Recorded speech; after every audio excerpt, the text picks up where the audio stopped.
ጎረቤቶቻችን ምን ላይ እንዳላችሁ ለማየትና የበዓሉን ድባብ ለማየት ነው የመጣነው። ከካሳንቺስ አካባቢ ከግቢ ገብርኤል አካባቢ የመጣችሁ በጣም ደስ ብሎናል።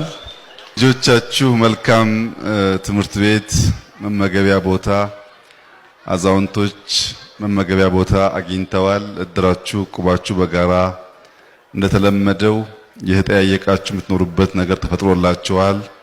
ይሄ ለኛ ትልቅ በረከት፣ ትልቅ መታደል፣ ትልቅ ፌሽታ ነው። ይሄን ማየት በጣም ደስ የሚል ነገር ነው። እናንተም እንኳን ደስ ያላችሁ።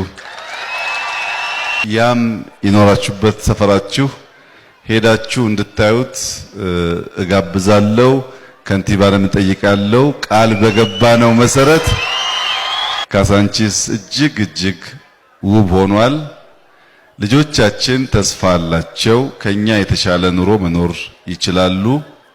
እንግዲህ ልማት ሲመጣ ብዙ አሉባልታ፣ ብዙ ስሞታ፣ ብዙ ክስ፣ ብዙ ወቀሳ ይኖራል። እነዚያ ወቀሳዎች ሳያስተጓጉሉን በእናንተ ድጋፍ እንደዚህ ያለ መልካም ሰፈር፣ ለልጆች ምቹ የሆነ ሰፈር በማየታችን የቀድሞውም በቃላችን መሰረት መታደሱ ማማሩ፣ ሀገራችን መዋቧ እጅግ ጠቃሚ ነው።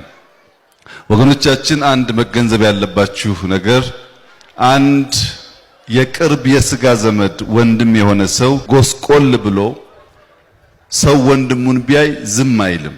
ዘመድ ከሆነ ከተማችን ተጎሳቅላ ቆሽሻ ነበር። እኛ ደግሞ ባለቤቶች ነን።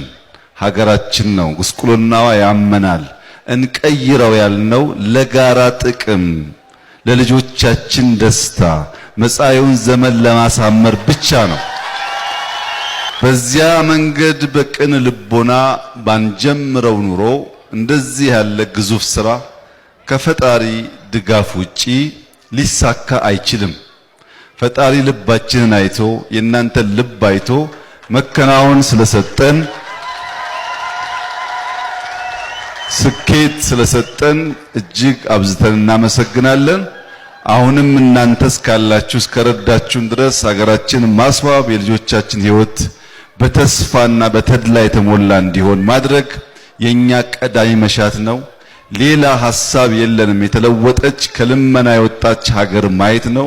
ያ እስኪሆን በጸሎት ከጎናችን እንድትሆኑ፣ ለሀገራችን ሰላም፣ ለሀገራችን ብልጽግና እንድትጸልዩ፣ ያልገባቸው ሰዎች እያዩ እየተማሩ እንዲመለሱ እኛ በእኛ በኩል እድል እንሰጣለን። በእናንተ በኩልም ልባችን ሰፍቶ ተስማምተን በጋራ መኖር የምንችልባት ምርጥ ሀገር ስላለን በዚሁ መንፈስ አብረን እንድንኖር በዘር በሃይማኖት በሰፈር ሳንከፋፈል እንደ አንድ ሕዝብ በልጽገን ተሻሽለን ለለውጥ የምንተጋ እንድንሆን የዘውትር ምኞታችን ነው።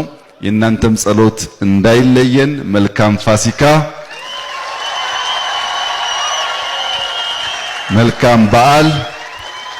የኢትዮጵያ ትንሣኤ ቅርብ ነው። እኛም እናያለን፣ ልጆቻችንም ይወርሳሉ። መልካም ጊዜ ሁላችሁ። አመሰግናለሁ።